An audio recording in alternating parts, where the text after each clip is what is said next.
नमस्कार, मैं शीतल पी सिंह, सत्यहिंदी.com पर आपका स्वागत है। हमारे प्रधानमंत्री जी ने हाल में ही एकदम अभी कल ही उनकी यात्रा खत्म हुई है, जब वो जापान गए थे। 4 देशों ने मिलके, जिसमें ऑस्ट्रेलिया, जापान, अमेरिका और भारत शामिल है, एक संगठन बनाया है। उसको छोटे में क्वाड कहते हैं। उसी की एक मीटिंग थी और उस संगठन के जो उद्देश्य हैं, जो लिखा पढ़ा गया है और जो प्रकट में है, उन दोनों में अगर हम साम्य करके देखें तो ये चीन की बढ़ती हुई सामर्थ्य को रोकने के लिए, और कभी कोई ऐसी परिस्थिति अगर इस इलाके में जहां चीन अवस्थित है, भारत है, ऑस्ट्रेलिया है, जापान है, यहाँ पैदा होती है, तो उस समय एक आप कह सकते हैं एक सैनिक इकाई इस तरह की सामने हो उसके, जो उसमें उसका आमना सामना कर सके। ऐसी बात कही गई है क्वाड के निर्माण के समय। भाषाई अलंकार अलग होते हैं और उसमें विदेशी राजनय में उनको शब्दों से ढक दिया जाता है, और दूसरी बातें उसमें जोड़ दी जाती हैं कि आर्थिक विकास और इलाके की सुरक्षा वगैरह वगैरह वगैरह। समर्थ देश इस तरह की अपनी जो दुनिया में पुलिसिंग करना चाहते हैं, अपने मूलतः तो व्यापार ही उसके पीछे होता है, लेकिन उस पुलिसिंग करने के लिए वो इस तरह के शब्द अलंकारों का प्रयोग करते हैं। उसी में से एक संस्था का नाम है क्वाड, जिसमें भारत भी शरीक है। वहीं प्रधानमंत्री जी गए थे, वो लौट आए हैं। उस यात्रा को लेकर भारतीय मीडिया में बहुत ज्यादा कुछ था, और मैंने जब पता लगाया तो मुझे पता लगा कि जापान की मीडिया में तो ऐसा कुछ नहीं था। उस घटना के बारे में बहुत कुछ था, लेकिन जहां तक भारत का संदर्भ है, जिसको कम से कम भारतीय मीडिया में और भारतीय जो हमारा सोशल मीडिया का स्फेयर है, उसमें इतना ज्यादा बढ़ा चढ़ा के रखा गया था, और जो हैशटैग्स वगैरह चलाए गए हैं, वो तो कुछ ऐसा लगता है कि गोया मोदी जी वहां जाके विश्व के सबसे बड़े नेता के तौर पर स्थापित हुए हैं, और सबने उनको महाशक्ति मान लिया है। वो विश्व गुरु है। जो हैशटैग चलाया गया वो विश्व गुरु नाम से चलाया गया, इत्यादि इत्यादि। ये भारत के मीडिया में लगातार बहुत तरह से चलता रहा। हम ये जानते हैं कि, और जो हमारे पास चित्र उपलब्ध है, क्योंकि मोदी जी प्रेस कॉन्फ्रेंसेस नहीं करते, वो बहुत समय से विदेश यात्राएं करते हैं, लेकिन वो प्रेस कॉन्फ्रेंस नहीं करते। अभी पिछली उनकी यूरोप की जो यात्रा थी, उसमें पश्चिम के एक देश में तो ये वहाँ के मुख्य मीडिया की ओर से ये आ गया कि प्रधानमंत्री के कार्यालय और प्रधानमंत्री का जो विदेशी यात्रा का आयोजक थे, उनके कहने पर उन्होंने एक जो साझा प्रेस कॉन्फ्रेंस थी उसमें सवाल लेने से मना कर दिया था। कार्यक्रम में ही ये डाल दिया गया था कि कोई सवाल नहीं लेंगे, और उसमें ये लिखा गया था उस रिपोर्ट में कि भारतीय पक्ष ने इस बारे में दबाव डाला है। तो ये बात जाहिर हो गई कि जो विदेशों में हमारे प्रधानमंत्री जी जाते हैं, प्रेस से नहीं मिलते, दुनिया के प्रेस से, तो उसमें उस देश की जगह हमारे देश की भूमिका ज्यादा होती है। ज्यादा नहीं, सारी भूमिका हमारी होती है कि हम ऐसा नहीं चाहते कि वो प्रेस का सामना करें। तो ये बात यहाँ भी रही। इसके अलावा हम जानते हैं कि वो अपने विदेशी जो भाषण होते हैं उनके, उसमें टेलीप्रॉम्प्टर का यूज करते हैं। एक दो कार्यक्रमों के जो वीडियोस हमारे पास हैं उसमें वो साफ साफ झलक रहे हैं। और तीसरी बात यह है कि उनके अंग्रेजी भाषा ज्ञान को लेकर भारत में हमेशा सवालिया निशान रहे हैं, क्योंकि टेलीप्रॉम्प्टर के प्रयोग करते समय भी एक दो बार उन्होंने ऐसी त्रुटियां की हैं जिससे इस संदेह को उनके आलोचकों के नजर में बल मिलता है। जैसे जो मिसेज होता है उसको वह MRS पढ़ रहे थे, तो जाहिर है वो टेलीप्रॉम्प्टर से पढ़ रहे थे और उनको ये नहीं समझ में आया होगा कि मिसेज कहना चाहिए, क्या कहना चाहिए। तो इस तरह की त्रुटियां बहुत सारी लोगों ने संकलित कर रखी हैं, और जब वो विदेश या कहीं जाते हैं, कुछ बोलते हैं, तो लोग उनको सोशल मीडिया वगैरह पर डालकर उनके इस ज्ञान को चुनौती देते हैं। खैर, इस सारे परिप्रेक्ष्य में अब वो लौट आए हैं, और हमारे पास संयोग से, ये बिल्कुल संयोग है, हमारे एक मित्र हैं, हमारे कार्यक्रमों में आते रहे हैं, संतोष पांडे जी, जिनको आप जानते हैं। वो जापान सरकार की एक ऐसी एजेंसी में काम करते हैं जो दुनिया के बहुत सारे देशों में बहुत सारे किस्म के प्रोजेक्ट्स सपोर्ट के लिए, उस देश के सपोर्ट के लिए तैयार करती है, उसको तकनीकी आर्थिक मदद देके खड़ा करती है। और वो काफी समय से जापान में है, परिवार है उनका, परिवार भारत मूल से ही है, और काफी समय से वो जापान में इस काम को कर रहे हैं। हमारे दूसरे मेहमान ऐसे हैं जिनके बारे में मुझे विशेष रूप से आपको बताने की रुचि है। ये है योगेंद्र पुराणिक साहब। लेकिन अब निक नेम में इनका नाम है योगी। हमारे देश का जो इस समय सबसे पॉपुलर दूसरा राजनीतिक चेहरा है, उसका भी नाम है योगी। आप जानते हैं मेरे प्रदेश के मुख्यमंत्री हैं, दूसरी बार हुए हैं। और हमारे साथ एक और योगी हैं जापान से, जापानी भारतीय मूल के जापानी योगी। तो योगी जी हमारे साथ हैं, और योगी जी बहुत ही इंटरेस्टिंग कैरेक्टर हैं। आपको इनके बारे में जो ब्रीफ मैं छोटा मोटा बताने की कोशिश करूंगा, उसमें कुछ गलती होगी तो आप लोग सुधार दीजिएगा। एक तो ये पहले और इकलौते भारतीय अभी तक हैं जो जापान में किसी एक लोकतांत्रिक संस्था में चुनाव द्वारा चुनाव जीतकर उसका प्रतिनिधित्व करने का अधिकार प्राप्त कर सके हैं। सबसे बड़ी बात तो ये है। और वहां की एक सबसे बड़ी विपक्षी पार्टी जो है जापान की, उसमें वो है, उसके सहयोग में है, उसमें शामिल है, उसके कार्यकर्ता के तौर पर है। और योगी जी जो है बहुत रहने वाले ये महाराष्ट्र के हैं। पुणे में इन्होंने अपनी प्राथमिक शिक्षाएं की, और उसके बाद फिर IIM कोलकाता से शायद किया है। और उसके बाद फिर ये चीनी और जापानी दोनों भाषाओं के विज्ञ हैं। इनका जो पहला विवाह हुआ था एक चीनी महिला से था, जिससे एक इनके पास पुत्र है जो लंदन में कहीं पढ़ रहे हैं। और अभी ये वहां के इस मामले में भी इकलौते न सिर्फ भारतीय हैं, इकलौते गैर जापानी हैं जो वहां के एक कॉलेज में प्रिंसिपल है। तो ये तो छोटी मोटी विशेषताएं जो मैं इनके विकिपीडिया से और मेरे सहयोगी संतोष पांडे जी की मदद से जान सका हूं। बाकी इनसे बातचीत से आप लोग मेरे साथ जानेंगे, और इनके जरिए, इन मेरे दो विशिष्ट मेहमानों के जरिए हम प्रधानमंत्री के इस दौरे के बारे में कुछ समझने की कोशिश करेंगे। सबसे पहले मैं संतोष जी के पास जाता हूं और पहले उसका अनुभव करता हूं, चूंकि एक वीडियो भी इन्होंने भेजा है जिसे हम लोग से बातचीत के बाद एडिटिंग के समय उसको डाल देंगे, चलेगा, जिसे आप देखेंगे, जिसमें आप एक निष्पक्ष तौर पर उसका आकलन करने वाली की कोशिश है। 24 सेकंड का वीडियो है, लेकिन वहां उपस्थित होने का जो एक अनुभव है और जिसमें बहुत सारी चीजें आ सकती हैं, वो अब हम संतोष जी से सुनते हैं। जी, स्वागत है आपका। सत्येंद्र को नमस्कार। देखिए, आप जो हिंदुस्तान के मीडिया कर्मी हैं, जिसमें आप भी शामिल हैं, एक भ्रांति फैला रखी है कि NRI सारे जो हैं वो बड़े नेशनलिस्ट या बड़े ही नारेबाज होते हैं। जी, आप वीडियो देखेंगे तो पता लगेगा कि वहां पे 70% जनता अपने प्रधानमंत्री को सुनने के लिए आई थी। ठीक बात। अपने प्रधानमंत्री को बिना किसी उद्वेलित भावना के, और चूंकि इस मामले में स्वीकार करने में कोई दिक्कत नहीं है कि मोदी जी का एक ऑरा है, उनकी एक वाक्पटुता है, तो लोग प्रभावित होते हैं। जी। लेकिन 70, जो मेरा अनुमान है, वहां पे अगर 1000 लोग होंगे तो वहां पे 600, 700, 800 लोग ऐसे थे जो अपने प्रधानमंत्री को सुनने आए थे।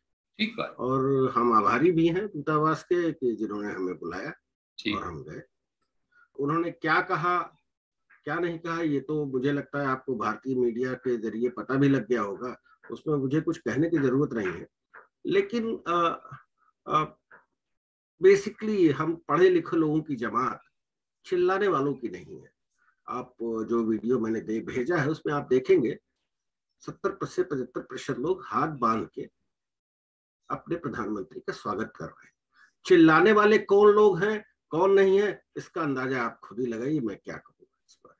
और मुझे लगता है अब यहीं से बात जो है योगी जी की तरफ जानी चाहिए। मैं बिल्कुल आ रहा हूँ। योगी जी, आपके बारे में मैंने जो भी मुझे समझ में आया अभी आपका विकिपीडिया पढ़ने से, संतोष जी से बातचीत से, वो मैंने बताने की कोशिश की।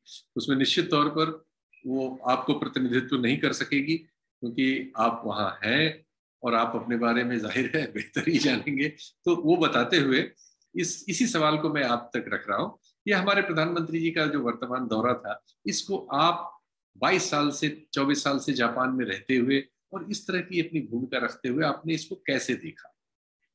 शीतल सिंह जी, मुझे यहाँ बुलाने के लिए धन्यवाद, और यहाँ मेरे विचारों को रखने के लिए जो मौका आपने दिया है उसके लिए मेरा मतलब हार्दिक दिल से आपके लिए धन्यवाद। हिंदी बोलने का मौका बड़ा कम हो गया है। पहले तो मैं काफी अच्छी हिंदी बोल लेता था क्योंकि सेंट्रल स्कूल में पढ़ाई हुई। तो अभी जापान में जैसे जैसे साल लंबे होते जा रहे हैं, जापानी अच्छी होती जा रही है और हिंदी और अंग्रेजी थोड़ा कम पढ़ते जा रहा है। इतने सालों में मैंने ये देखा हुआ है कि इन कुछ सालों में पर्टिकुलरली जब से मोदी जी प्रधानमंत्री बने हैं जी, तब से राजनीति की तरफ देखने का कुछ लोगों का दरिया काफी बदल गया है जी। अब हम मैंने मनमोहन सिंह जी के लिए, जब संतोष जी जापान नहीं आए थे, मैंने मनमोहन सिंह जी के लिए मैंने इंटरप्रिटेशन भी किया है। अच्छा। उनकी जापान विजिट में जी। अच्छा। और तब बड़ी छोटी छोटी फॉर्मल, मतलब अभी जैसी संतोष जी ने जब होटल में जो मोदी जी की स्पीच की जो बात कही, 700-800 लोग जमा हो गए। पहले 200-300 लोग जमा हुए तो बहुत हुआ करता था, इतने लोग नहीं जमा हुआ करते थे, काफी शांति से होता था ये सब। बट इस बार का और पिछली बार का जो मोदी जी का जो जापान का जो विजिट रहा, उसमें आप देखेंगे कि पहले तो कुछ चुनावी लोगों को एयरपोर्ट वो कितने बजे आएंगे इसकी जानकारी दी जाती है, और वही चुनावी लोग एयरपोर्ट पहुंच जाते हैं और वहीं से उनका हंगामा शुरू हो जाता है, मोदी जी जिंदाबाद। फिर वहां से वो पहुंचेंगे होटल, यही जो लोग हैं जो एयरपोर्ट पे होते हैं वो बड़ी रफ्तार से वो भी होटल पहुंच जाते हैं, जबकि वो होना नहीं चाहिए। वो टाइम बराबर एडजस्ट करते हैं, शायद मोदी जी भी एडजस्ट करते हैं और ये लोग भी एडजस्ट करते हैं। तो होटल में मोदी जी पहले पहुंचने चाहिए, लेकिन वो बाद में पहुंचते हैं और यही लोग उनका वहीं स्वागत करते हैं। तो कल ऐसा हुआ कि जो होटल है वो जापान का बहुत ही प्राचीन होटल है और काफी मतलब एटिकेट जिसको मतलब क्या क्या कहते हैं हिंदी में, नहीं ठीक कह रहे हैं आप, तो काफी विनम्र, एक विनम्र वातावरण वाला होटल है। तो मैं वहाँ जाते रहता हूँ काम के सिलसिले में। तो वहाँ के एक अधिकारी का मुझे फोन आया कि योगी जी इस बार जापान में हमारे यहाँ 13 देशों के प्रधान आए थे और उसमें से ऐसा हंगामा सिर्फ इंडियन ही लोग करते हैं, तो आप लोग ऐसा क्यों करते हो? अच्छा, बाकी किसी के देश के कोई ऐसा बर्ताव नहीं करते, सिर्फ आप ही के देश के लोग ऐसा करते हैं। और परसों तो मतलब हालत ऐसी हो गई कि जो प्रधानमंत्री के पीछे जो जापानी एसपी थे उनके ऊपर लोग जा गिर पड़े, और वो एसपी मोदी जी के ऊपर गिरने ही वाला था, तो जो भारतीय एसपी था उसने उसको बुरी तरह से ढकेल दिया। और ये सब लोग देख रहे हैं। और एक भारतीय, मैं अभी आपको लिंक भी नहीं बताऊंगा और इसके आगे कुछ बताऊंगा भी नहीं क्योंकि फिर वो डायरेक्ट अटैक हो जाएगा। तो लोग गिर पड़े मतलब रास्ते पर।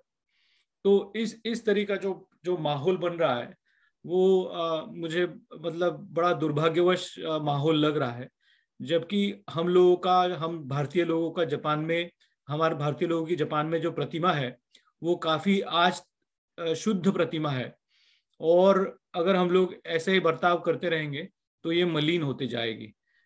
इसका मुझे बड़ा मतलब दुख लगता है। तो मैं आपको एकदम सीधे सीधे बता दूं कि इस बार मैंने इस कार्यक्रम में जाने से मना कर दिया। हाँ, क्योंकि मुझे उसमें कोई पॉइंट नहीं लगता। पहली बात तो वो आप पर 1000 रूल लगाएंगे कि आप 3 घंटे पहले आइए, 4 घंटे पहले आइए, फिर वहां बैठिए, फिर वहां जो मोदी के अगल बगल की जो प्रायोरिटी सीट्स हैं वो कुछ चुनावी जो ऐसे चिल्लाने वाले लोग हैं उनके लिए रखी जाती है, और जो अच्छी पब्लिक है, जो कॉमन पब्लिक है, उनको पीछे रखा जाता है। जो एम्बेसी के आगे पीछे करते हैं उनके लिए अलग से मोदी जी के लिए मिलने का उनके लिए सेटिंग किया जाता है। तो मुझे इन सब बातों में बड़ा बड़ा अजीब लगने लगा है। एंड मेरे जैसे काफी लोग हैं जो अभी ऐसे कार्यक्रमों में बैकसीट लेने लगे हैं कि वहां जाके कोई फायदा है नहीं। संतोष जी काफी बड़े दिल वाले हैं तो वो संभाल लेते हैं इन सब चीजों को। बट मैं सोचता हूँ कि अगर वहां जाके 15 मिनट के भाषण के लिए और यही सब देखने के लिए अगर मुझे मेरे 6-7 घंटे देने हैं, उससे तो बेहतर है मैं घर पे बैठकर अपना समाज कार्य करता रहूं। क्योंकि मैं आपको बता दूं कि उन 5-6 घंटों में मेरे पास कम से कम 5-6 ऐसे कॉल आए जिनको मेरी इमीडिएट जरूरत थी। कहीं किसी का झगड़ा हो गया, कहीं कुछ किसी का प्रॉब्लम हो गया, तो अगर मैं वहां जाऊं तो समय बर्बाद है। तो यहाँ तक मैं आपको बताऊंगा। अगर आप यही मुझे मौका देते तो अब आगे भी बोल दें कि अब पिछली बार भी ऐसा हुआ कि मोदी जी जब आए तब उन्होंने हिंदी में भाषण दिया, जबकि सत्यता यह है कि आधे से ज्यादा पब्लिक साउथ इंडियन है, तमिल लोग यहाँ सबसे ज्यादा तादाद में है। और मुझे ऐसा लगता है कि मोदी जी जो हिंदी में भाषण देते हैं वो बहुत ही जायज है, उन्होंने हिंदी में ही भाषण देना चाहिए। बट एक लोक प्रतिनिधि होने के कारण उनके भाषण को उसी समय या तो अंग्रेजी में इंटरप्रेट करना चाहिए या उसका अंग्रेजी में उसको उसके ट्रांसलेशन को रिले करना चाहिए, सबटाइटल को। तो ये जो बेसिक हाइजीन की चीजें हैं, मैं ऐसा नहीं है कि मैं अंग्रेजी का भक्त हूँ, मैं जापान भारत का, भारतीय संस्कृति का, हिंदी का, संस्कृत भाषा का उतना ही भक्त हूँ।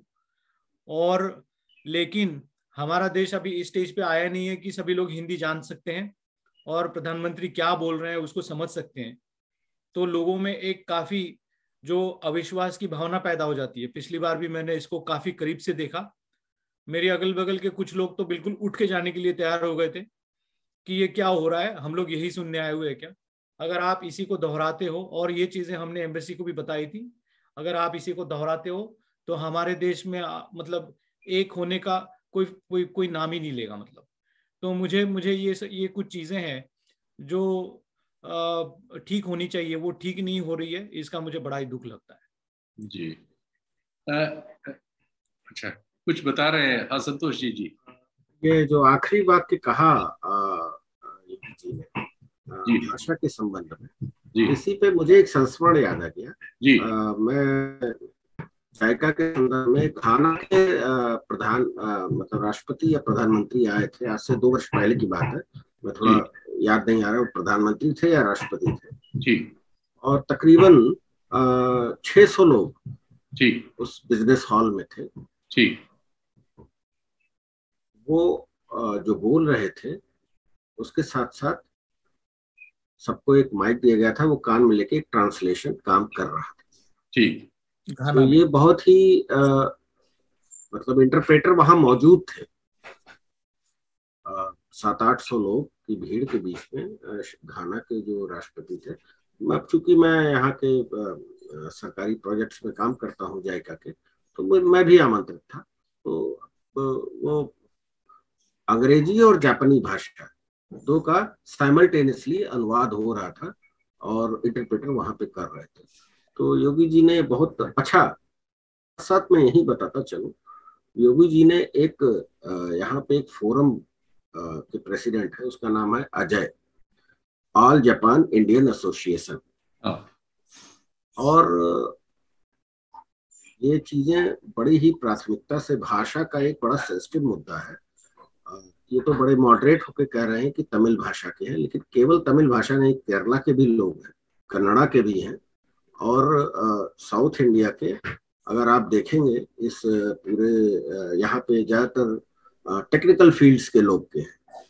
तो 75-80% लोग, मैं बड़े विश्वास के साथ कह रहा हूँ, साउथ इंडिया से। उसमें से महाराष्ट्र का भी कुछ हिस्सा जोड़ लिया जाए तो ठीक, अगर महाराष्ट्र को जोड़ लेंगे तो मेरे ख्याल से संख्या 80% तक पहुंच जाएगी। नॉर्थ की भागीदारी जापान में कम है, ये मानना पड़ेगा।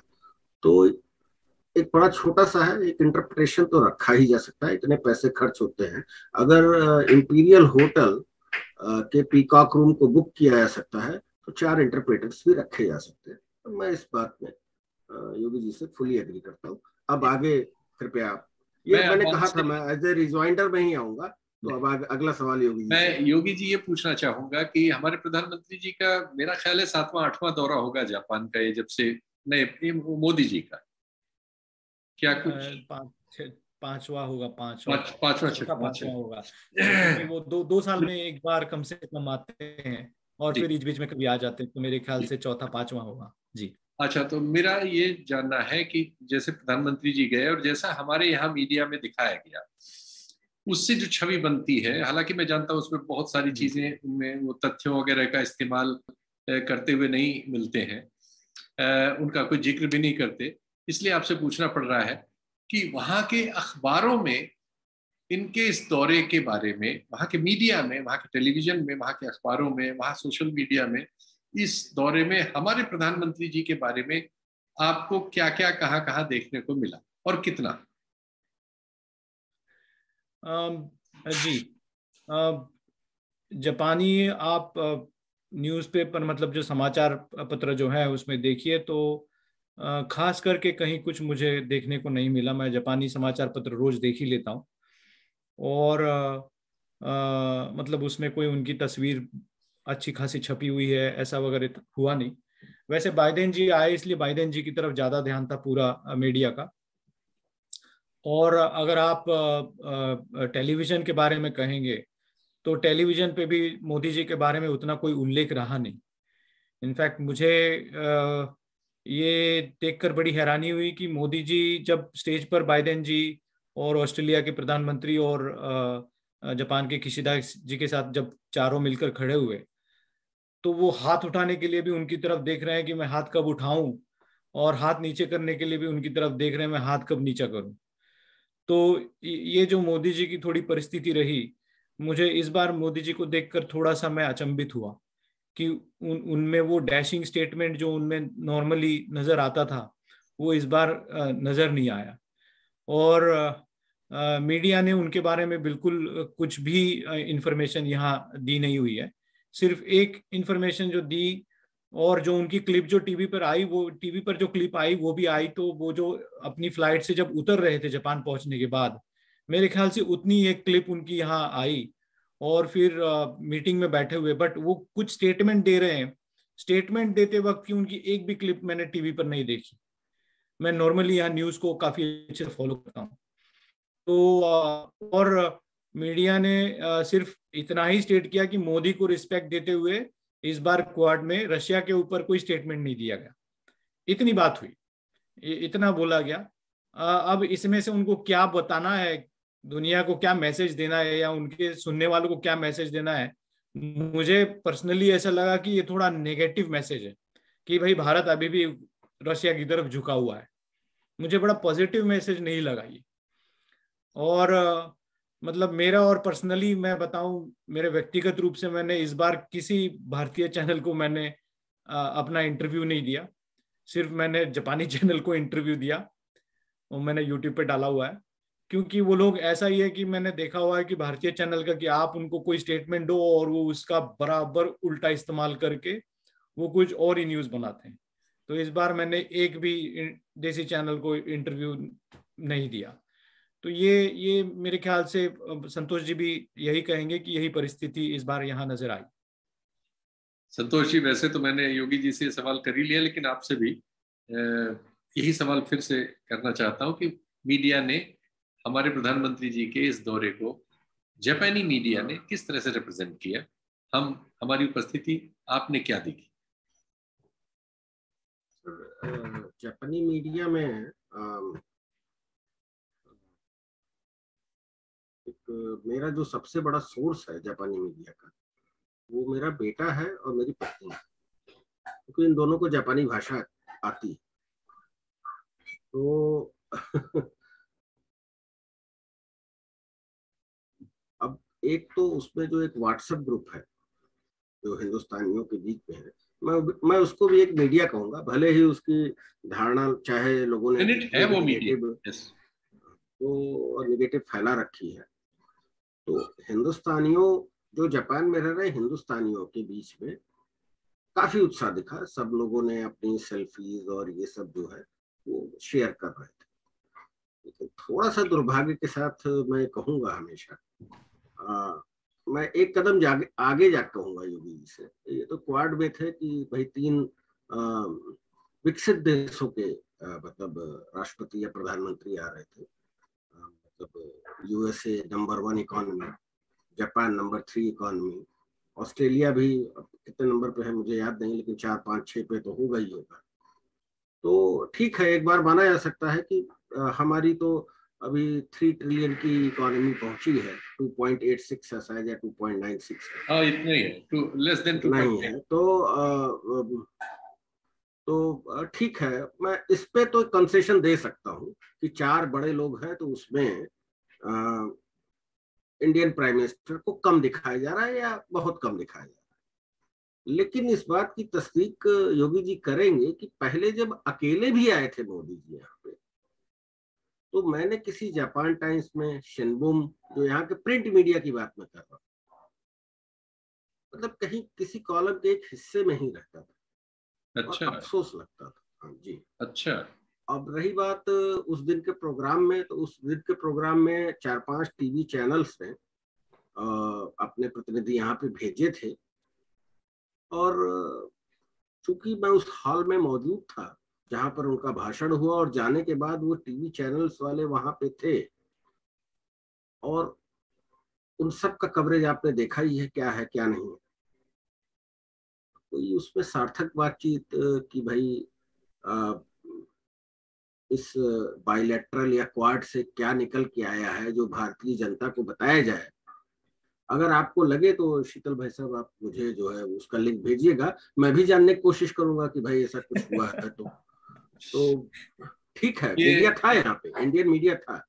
यहाँ तक की मुझे जानकारी है कि क्वाड की जहाँ मीडिया मीटिंग चल रही थी, वहां पर किसी भी भारतीय मीडिया का मतलब जो टेलीविजन मीडिया है जिसको आप पता नहीं आपकी लैंग्वेज, वहां पे शायद कोई गया नहीं, या किसी के प्रवेश की अनुमति नहीं थी, और कोई गया भी नहीं। वो उनका अलग काम रहता है, वो वैसे ही करते रहते हैं बाहर से कोई एक क्लिप लेके, और फिर अपने मन में जो उनके होता है वो कहना चाहते हैं। सिर्फ एक ही चैनल को दी गई अनुमति। कौन सा? तो किस चैनल को अनुमति दी गई थी? हाँ, ANI को। ये एजेंसी है, ये दरअसल चैनल नहीं है, एजेंसी है। ANI को अनुमति मिलती है। ANI जहां प्रधानमंत्री होते हैं वहां उनको जाने की, और इसीलिए वो पिक्चर्स जो और वीडियोस जो आए ANI के ही हैं। आपने बिल्कुल सही कहा।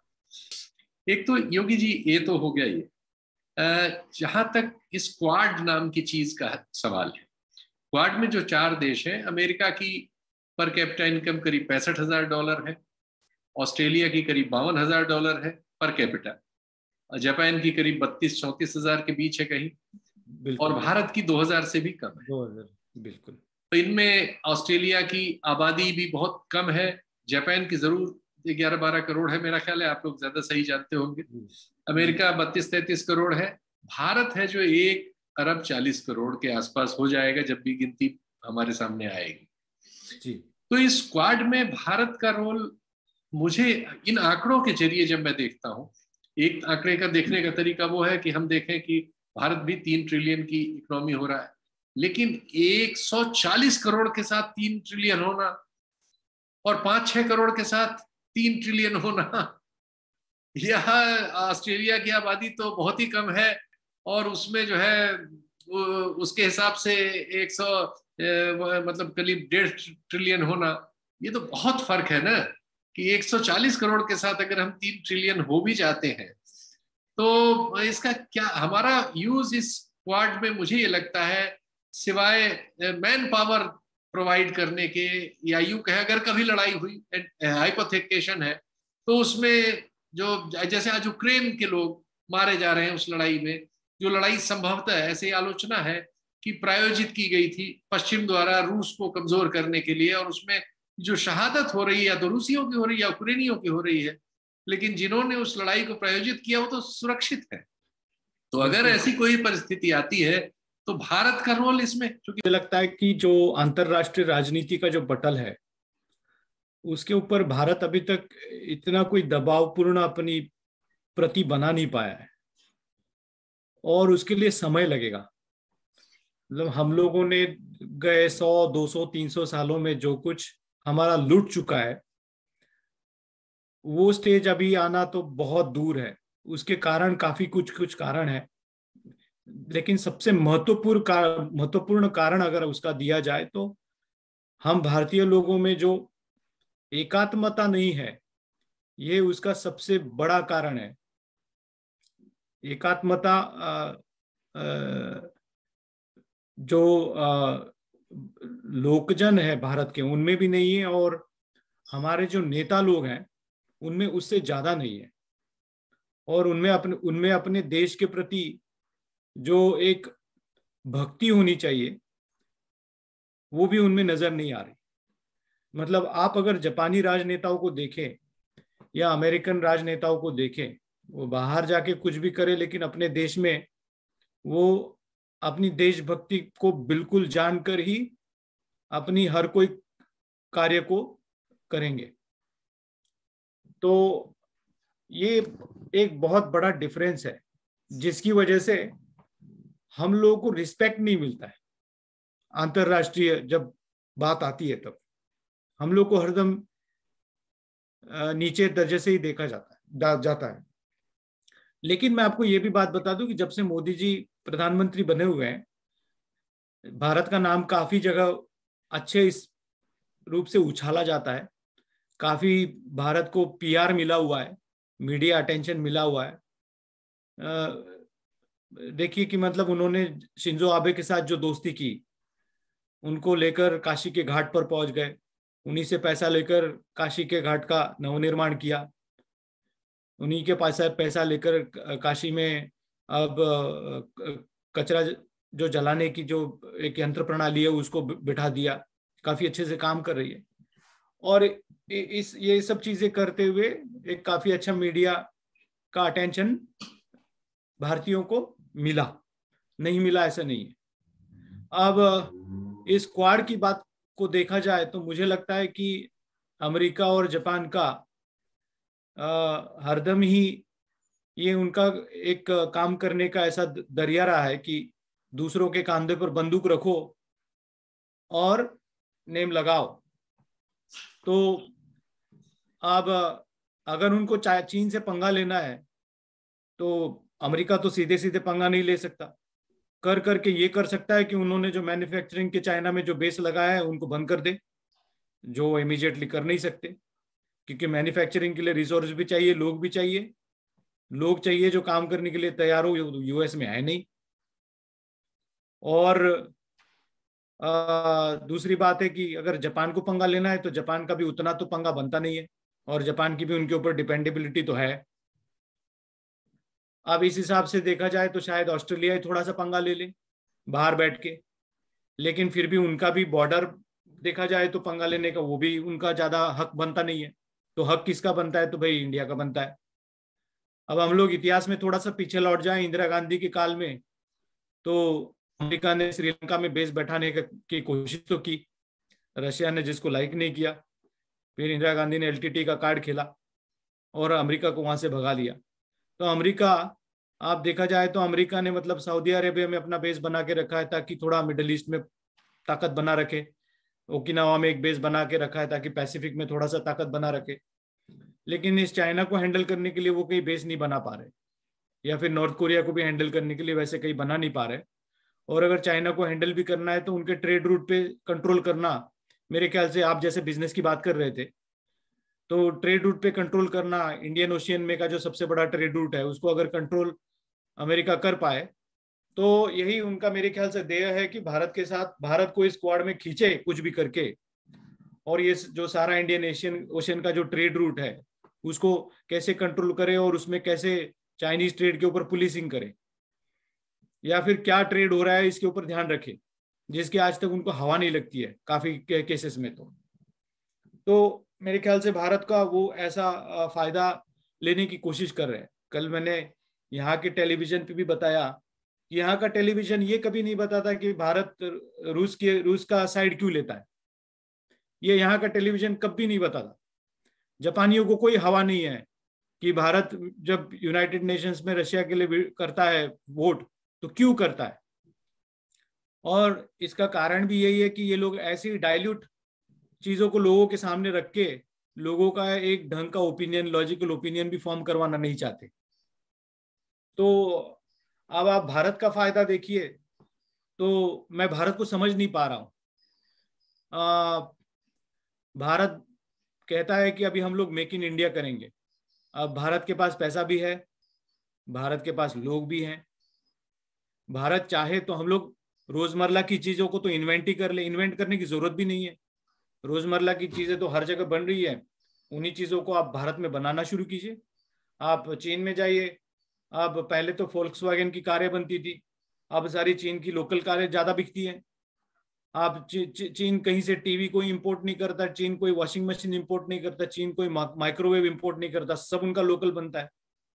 वो स्मार्टफोन इंपोर्ट नहीं करता, सब लोकल बनता है, उनका खुद का ब्रांड बनता है। अब ये चीज भारत क्यों नहीं कर सकती? इसमें कौन सा बड़ा रॉकेट साइंस है? आप रॉकेट उड़ाने की बात करते हो, लेकिन आप रोजमर्रा की डेली लाइफ की जो यूटिलिटी चीजें उनको नहीं बना सकते? क्यों नहीं बना सकते? मुझे तो सबसे बड़ा सवाल यही आता है। और हर चीज में देखिए, अभी मोदी जी जैसे ही निकले यहां से, आप इंडियन न्यूज़पेपर को उठाइए, उसमें सबसे बड़ी न्यूज यही है कि जापान के बिजनेस भारत आएंगे। ऐसा घंटा किसी ने कोई बोला नहीं है।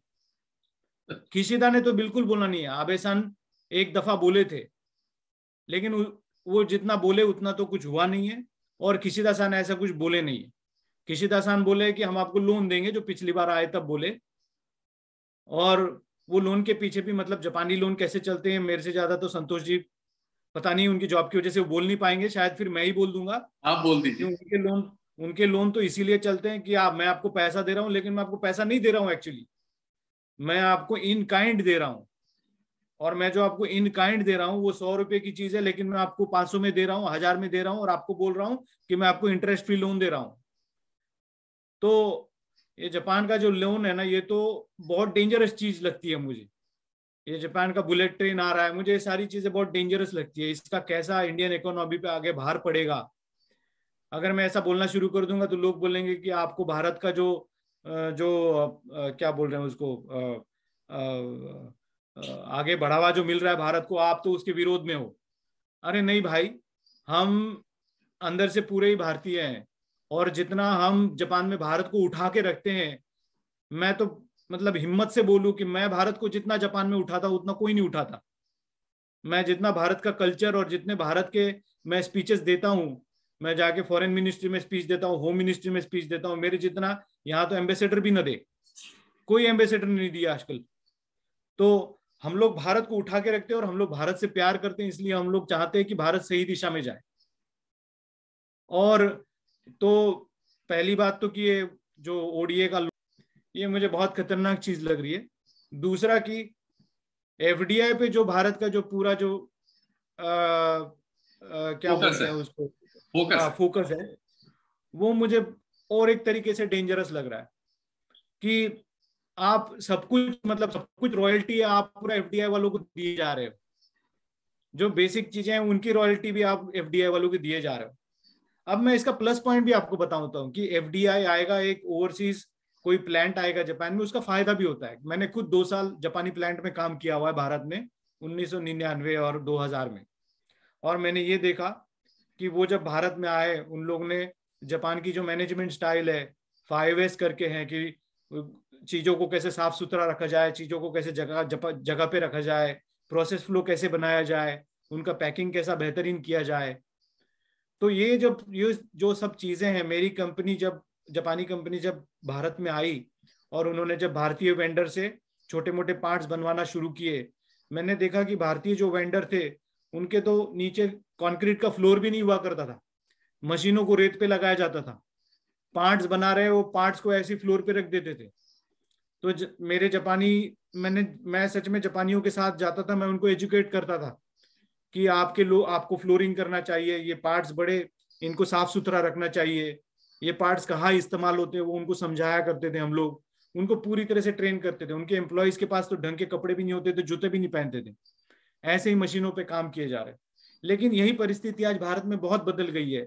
और इसका मैं इफ नॉट 100% बट मैं 70 to 80% इसका जो क्या बोलेंगे श्रेय, श्रेय, इसका वो श्रेय। मैं ऐसी एफडीआई वाली कंपनी को ही दूंगा कि उन्होंने हमारे सामने अच्छे एग्जाम्पल रखे। अब जी। हाँ संतोष जी, आप बताएं इस अनुभव के बारे में, आपका क्या है? ये जो हमारे यहाँ सिर्फ यही सब हो रहा है ज्यादातर, और सारी बहस, ये सारा इसमें विमर्श, सारा मीडिया 24 घंटे यही करता रहता है। और इसमें निश्चित तौर पर भारतीय जो वहां भी रहते हैं या दुनिया में कहीं भी रहते हैं, उनके व्हाट्सएप में, उनके आजकल तो दुनिया एक दूसरे से जुड़ी हुई है, वो वहां भी चीजों को पॉल्यूट कर ही रहे होंगे। उसका किस लेवल पे क्या है, जरा सा आप भी कुछ बताएं। बहुत संक्षेप में कहूंगा। जैसे मैंने कहा, मैं रिजॉइंट का योगी जी का काम करूंगा, तो योगी जी ने मुझे लगता है सारी बातें समेट दी हैं। थोड़ा सा फिल इन द ब्लैंक्स में कर दे रहा हूँ। ठीक है। हम्म, सबसे पहले तो बात है जो आपने कही थी पर कैपिटा इनकम, और ये जो है जी। तो मुझे लगता है जो stand point of view Yogi ji ने लिया है जी कि भाई सीमा किसके साथ, थल सीमा किसके साथ लगती है, अमेरिका, जापान और ऑस्ट्रेलिया में जो जमीन का भूभाग है वो किसके साथ लगता है, वो भारत के साथ लगता है। जी जी जी। तो एक तो वो एक बड़ा वैलिड पॉइंट है। दूसरा, पर कैपिटा इनकम भी $2000 पर कैपिटा इनकम और $32,000 पर कैपिटा इनकम। आज भी जापान थर्ड लार्जेस्ट इकोनॉमी है। जी जी। और न्यूज़पेपर में यहाँ पे क्या खबरें आती हैं उन्होंने पूरी तरीके से बता दिया है। एक चीज इसमें जो चूंकि ओडीए से संबंधित इन्होंने कही है, उसमें देखिए, जापान एक ऐसा मुल्क है, और जैसे हमारे यहाँ एक कहावत है अपने शास्त्रों में कि हमको अपना वचन याद रखना चाहिए। किसी ने अगर हमारे लिए कुछ किया है तो हमें उसको याद करना चाहिए। तो आज ओडीए के नाम पे चाहे कम पैसा ज्यादा पैसा जो भी जापान दे रहा है, वो हमारे जो फोर फादर्स 1940, 50, 30, 20, 60 में करके गए हैं, उसकी वजह से दे रहा है। जापान अपने पैर पे खड़ा हो गया 1955 में। सबसे पहला ओडीए जापान ने 1955 में दिया। वो किसको दिया? इंडिया को दिया। आज हमारे माननीय प्रधानमंत्री जी आए थे, 1000 लोगों के सामने भाषण दिया था। हिरोशिमा में उन्होंने सन 55 में या 54 में दिया था, और 50,000 जापानी सुनने के लिए आए थे। ये आप रिकॉर्ड में देख लीजिएगा। उस समय हिंदुस्तानी तो मेरे ख्याल से 100-200 रहे होंगे या 400 रहे होंगे। तो एक हिस्टोरिकल हमारा एक बैकग्राउंड है, और हम जापान के साथ हिंदुस्तानी पॉलिटिकली, खासकर द्वितीय विश्व युद्ध के बाद हम जिस तरह से खड़े रहे हैं, उसकी यहाँ के पॉलिटिकल क्लास और एकेडमिक क्लास में पूरी रिकॉग्निशन है। 2006 तक या 2004 तक जापान सबसे बड़ा ओडीए देने वाला देश था, नंबर 1 पे इंडिया को। आज वो शायद 6-7वें पे आ गया है। इसी संदर्भ में एक बात बता दूं, पिछली जो सरकार थी मोदी जी से पहले, तो हमारे कॉमर्स मिनिस्टर हुआ करते थे श्री आनंद शर्मा जी, आपके हरियाणा या पंजाब के, हिमाचल के। अच्छा हाँ, सॉरी। तो उनका एक स्टेटमेंट मुझे अच्छी तरीके से याद आता है कि जापान को चाहिए कि अब ओडीए में कटौती कम करे और अपनी कंपनियों को भेजे यहाँ पे। ये आज का स्टेटमेंट नहीं है, ये आज से 11-12 साल, 10-12 साल पहले का स्टेटमेंट।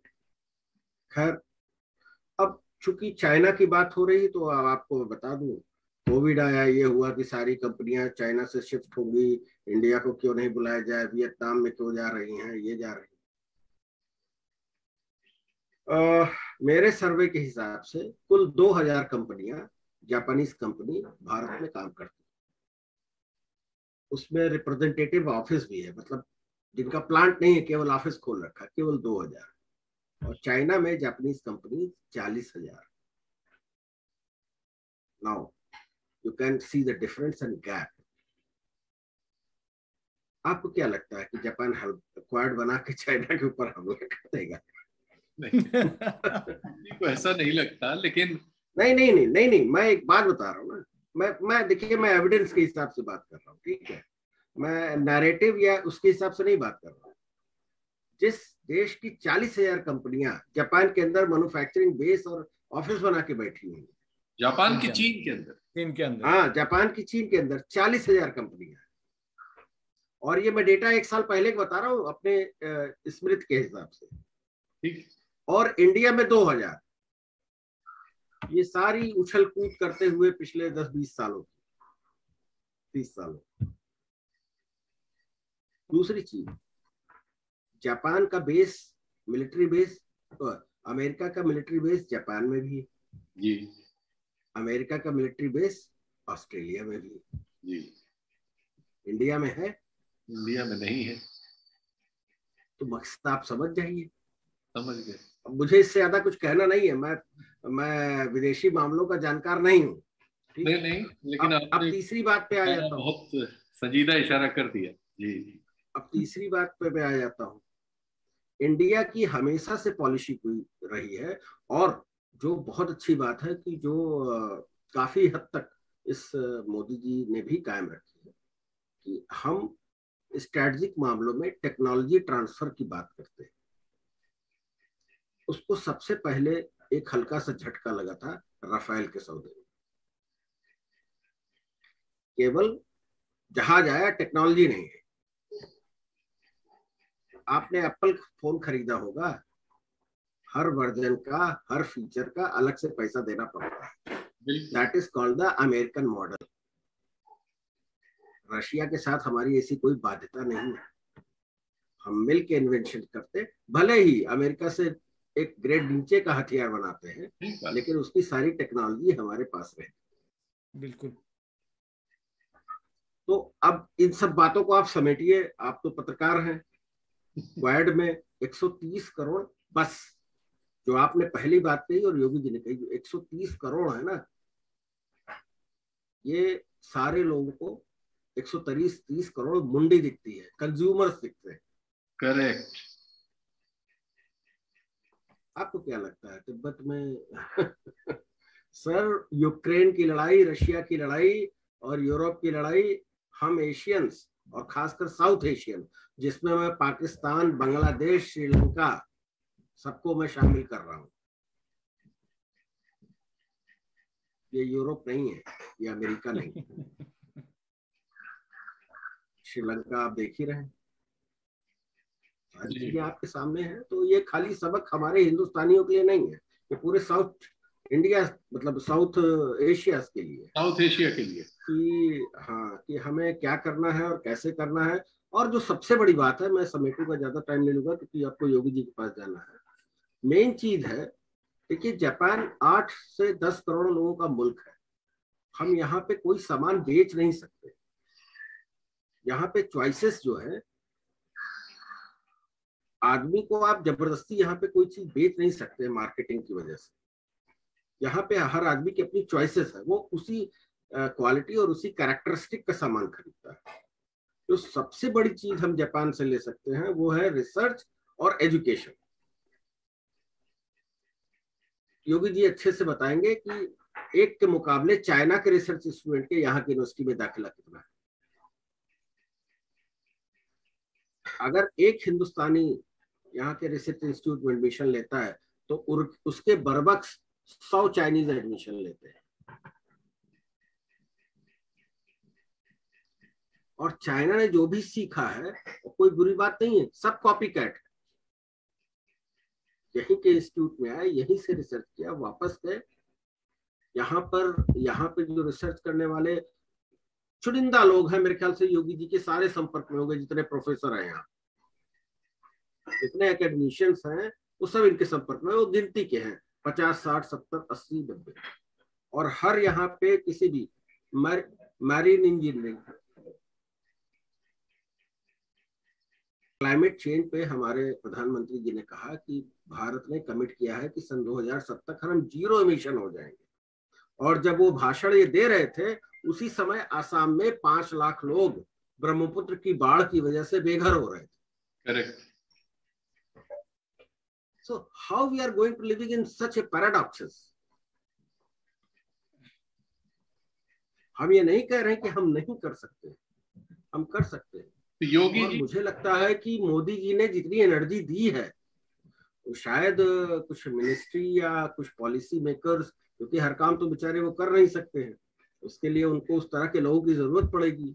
शायद वो कहीं लैग कर रहे हो। मैं मोदी जी को भी उतना दोष नहीं देता। योगी जी, जापान, मेरी बात खत्म हो गई।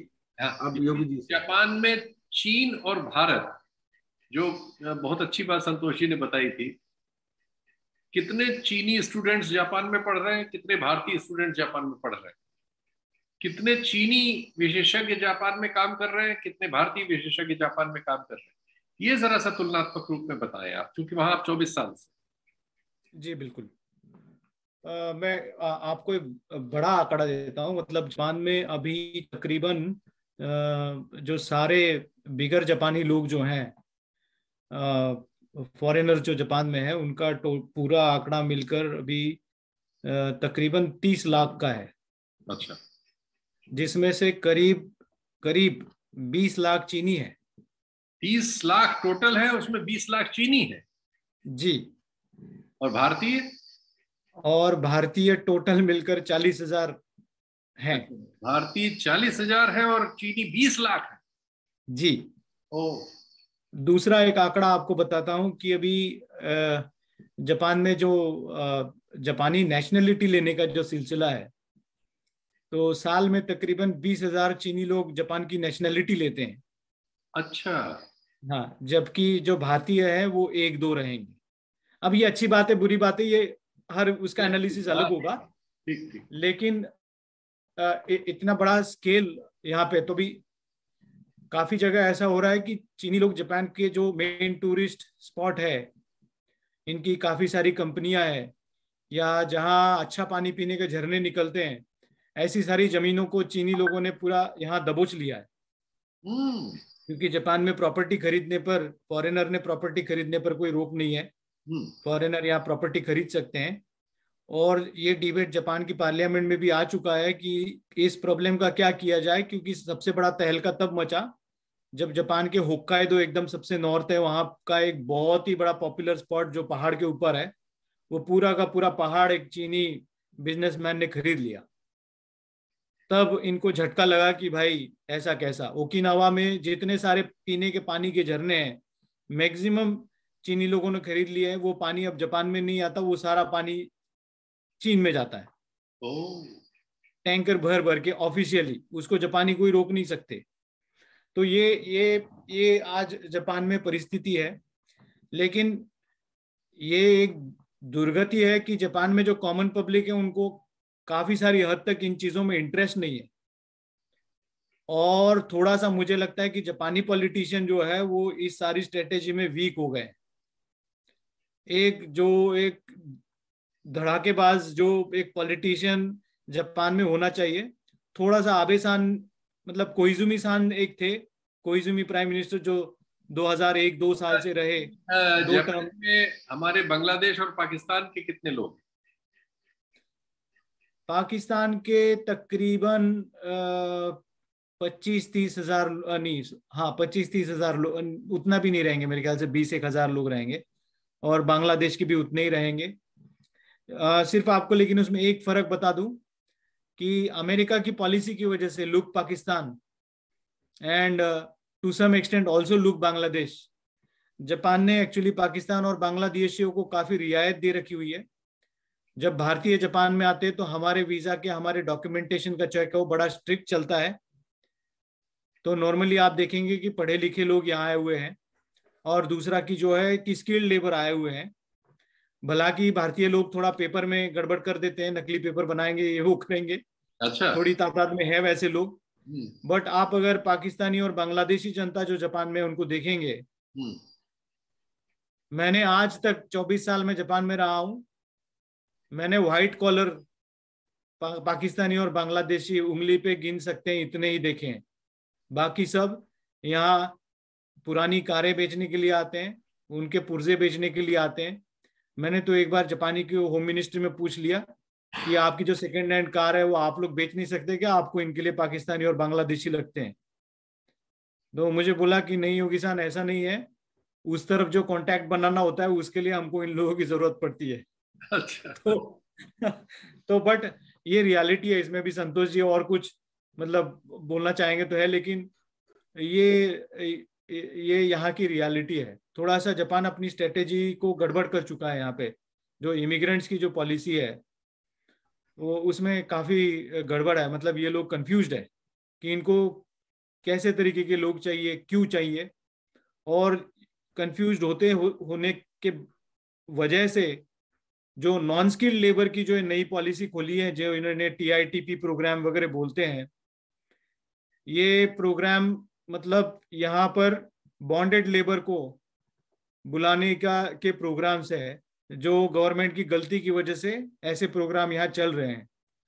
और इसको पर्टिकुलरली मोदी गवर्नमेंट के अंडर आप 2017 की जुलाई में लौट के देखिए, जब मोदी जी यहाँ आए थे, मोदी जी यहाँ से लौटे, उनके इलेक्शन के पहले उन्होंने ये हंगामा किया था कि जापान भारत से 3.5 लाख लोगों को एम्प्लॉय करेगा। 3.5 लाख। ये आंकड़ा कोई गलत नहीं है। आप देखिए उस टाइम का TITP का एग्रीमेंट जो भारत और जापान ने जो साइन किया वो 3.5 लाख लोगों के लिए किया, और उसके लिए मेरे ख्याल से समय दिया गया था 4 साल या 5 साल का। लेकिन आप अब आंकड़े देखिए, 3.5 लाख तो लाख भी छोड़िए, 1,000 लोगों को भी नहीं एम्प्लॉय किया गया है। तो ये सब फेक न्यूज जो बोलते हैं, ये फेक न्यूज काफी काफी हद तक चलती है। अभी TITP के बाद अभी एक स्पेसिफाइड स्किल वर्कर SSW का नया प्रोग्राम अभी इस साल शुरू किया गया हुआ है। मतलब जापान ने पहले ही शुरू किया, लेकिन जब भारत के साथ उसका अग्रीमेंट इस साल हुआ है।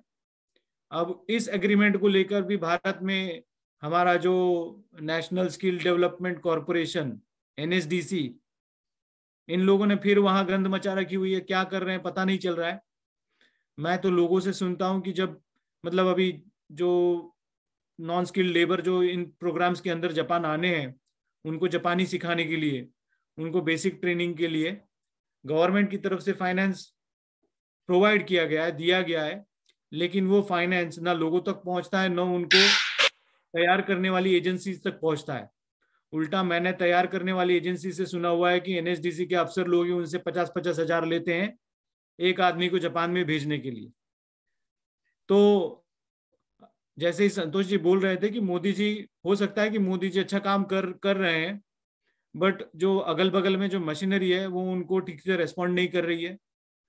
मतलब अगर 3.5 लाख का एग्रीमेंट बना हुआ है, आप उसमें से 35 हजार तो भेज सकते हैं कुछ ना कुछ करके, बट जो इंटीग्रेटेड काम एक इंडिया में बैठे हुए लोग, जापान में एम्बेसी में बैठे हुए लोग, और हम लोग जो कम्युनिटी में एक्टिव लोग हैं, अगर हम लोग साथ में काम करें, मुझे 100% गारंटी है कि हम लोग 3.5 लाख तो नहीं, कम से कम 35 हजार ले आए। वेल, एक दूसरी बाजू बोलूं तो ये लोग नहीं आए यही मुझे बेहतर लग रहा है, क्योंकि अल्टीमेटली यहाँ आके उनके हाल बड़े बुरे हो जाते, क्योंकि उनके तरफ कोई ध्यान नहीं देता। अच्छा। न एम्बेसी ध्यान देती है, न NSDC ध्यान देता है। वो सच में एक रस्सी से बांधे हुए गधे की तरह जापानी लोगों के पास काम करते। उनको एक ह्यूमन ट्रीटमेंट, इंसान की जैसे उनको जो ट्रीटमेंट मिलनी है वो भी नहीं मिलती। अच्छा। तो ये सारी जो हवा में बातें चलती है, भारत जापान, ये बहुत हवा है इसमें। अगर हम लोगों को इस रिलेशन को सक्सेसफुल करना है, भारत को सक्सेसफुल होना है, जापान को सक्सेसफुल होना है, हम लोगों को सिर्फ हवा में बात करके नहीं चलेगा, हम लोगों को ऑन द ग्राउंड साथ होकर काम करना पड़ेगा, transparently. Raju Sharma ji retired IAS हमारे साथ हैं। आप जानते हैं कि वो अंतर्राष्ट्रीय मामलों को भी एक समय देखते थे हमारे देश की ओर से, तो हम अंतर्राष्ट्रीय विषयों पर भी उनसे बातचीत करते हैं। साहित्य, कला और समकालीन राजनीति पर तो उनसे हमेशा बातचीत करते ही हैं। बहुत बहुत स्वागत है आपका। एक और दौरा हुआ है, तो आपने वो वीडियो देख ही लिया है। दर्शकों के लिए हम लोग अभी इसको एडिट करके चला देंगे इस पर। तो जरा बताइए सर कि क्या है ये, हम लोग क्या करने वाले हैं? हम क्वाड में भाड़े के सैनिक हैं या हमारी कोई वैसी भूमिका है जैसी भूमिका दर्शाई गई है हमारे सोशल मीडिया और हमारे मीडिया द्वारा हमारे देशवासियों को? जबकि ये जापान में मेरी बातचीत हुई, वहाँ किसी भी अखबार की हम कोई प्रमुख खबर नहीं थे प्रथम पृष्ठ की, और हमारे बारे में ऐसा कुछ नहीं था। क्वाड के बारे में खबरें थी, जनरल खबरें थी, लेकिन हमारी स्पेसिफिक भूमिका के बारे में जितना गाजा बाजा हमारे मीडिया ने यहाँ बजाया, ऐसा कुछ वहाँ के मीडिया के लिए उसमें उनको नहीं लगा कि ये उनके लिए उपयोगी है। जी जी। वो वीडियो शीतल जी आपने भेजा, मैंने देखा उसको। हमारे प्रधानमंत्री जी की केवल पीठ दिख रही है, पीठ उतना नहीं बोलती, लेकिन फिर भी जो वीडियो से नजर आया वो स्पष्ट है कि राष्ट्रपति US के एक दिशा से आ रहे थे और इस तरफ हमारे विश्वगुरु जिन्हें कहा जाता है भारत के प्रधानमंत्री थे, और उनके साथ नए ऑस्ट्रेलिया के जो प्रधानमंत्री हैं वो थे। और अपेक्षा शायद हमारे प्रधानमंत्री की ये रही कि सीधे US के प्रधानमंत्री सबसे पहले मोदी जी की अगुवाई करेंगे, उनसे हाथ मिलाएंगे या उनसे नमस्ते, हाँ, के राष्ट्रपति। लेकिन उसकी जगह उन्होंने उस तरफ नजर तक नहीं डाली और सीधे दोनों हाथ से उन्होंने ऑस्ट्रेलिया के जो नए प्रधानमंत्री हैं उनको शायद मुबारकबाद दे रहे थे, और जो कि वाजिब भी है, किसी को भी एक्सपेक्ट करना चाहिए था कि ऐसे होगा।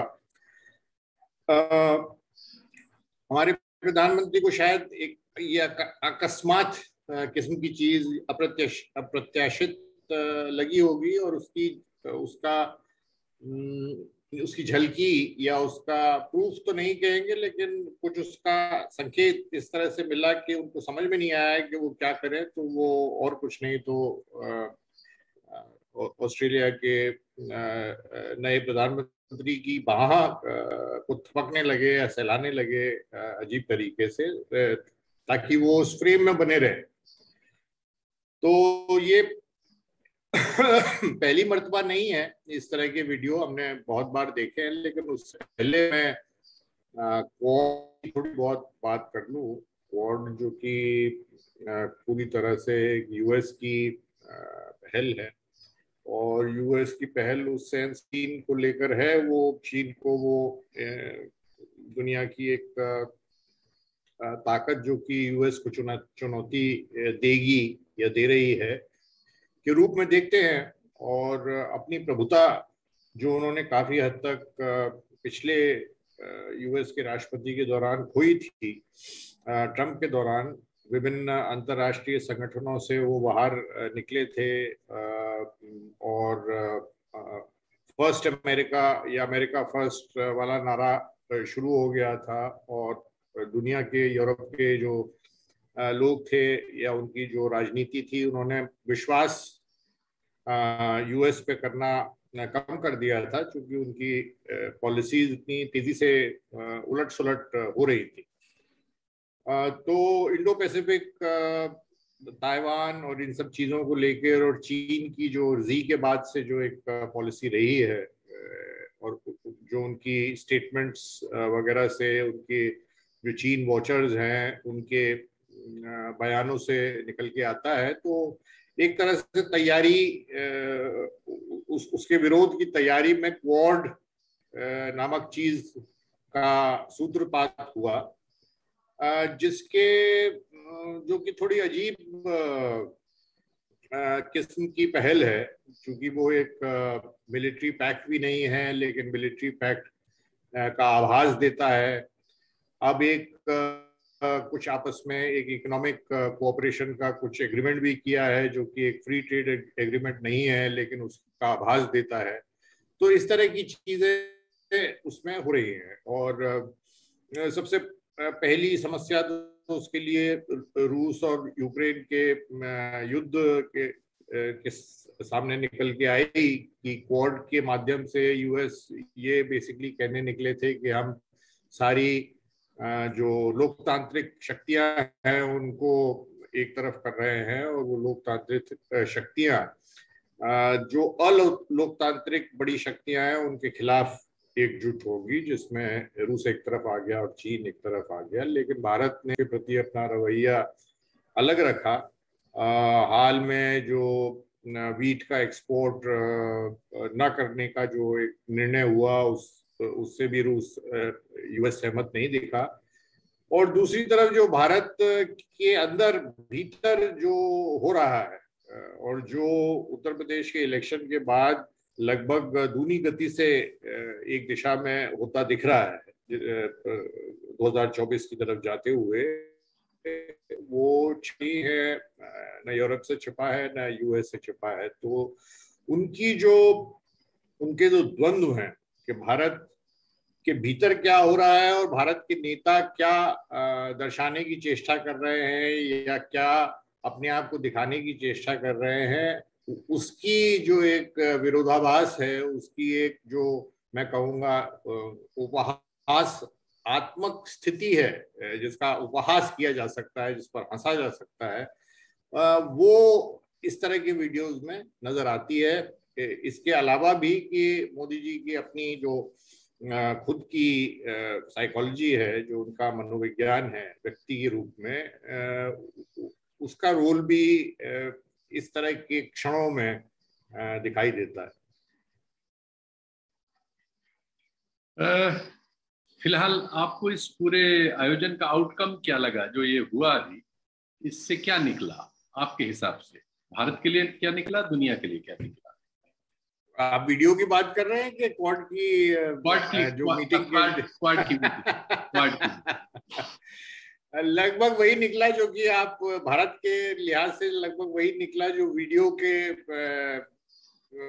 दर्शन से दिखाई दे रहा है कि इस समय यूएस के पास भारत को एक बहुत महत्वपूर्ण मित्र दिखाने और बार बार उसको उसके लोकतंत्र या बड़ा लोकतंत्र की याद दिलाने के अलावा उनके पास चारा कम है, क्योंकि एक तरफ तो यूएस मेरे ख्याल से उनको ये प्रसन्नता है कि ये युद्ध चल रहा है और अभी खत्म नहीं हो रहा है, बल्कि यूएस और यूरोप का तो कुछ एक्सपर्ट्स मानते हैं कि उनका इंटरेस्ट है कि ये युद्ध खिंचता रहे, क्योंकि वो उतना ही ब्लीड करता जाएगा रूस को, और रूस की शक्ति कमतर होती जाएगी। अगर रूस की शक्ति इसमें चुक जाती है या रूस एक पोस्ट पुतिन की अवस्था में पहुंच जाता है और एक महाशक्ति के रूप में चैलेंज करता प्रतीत नहीं होता है,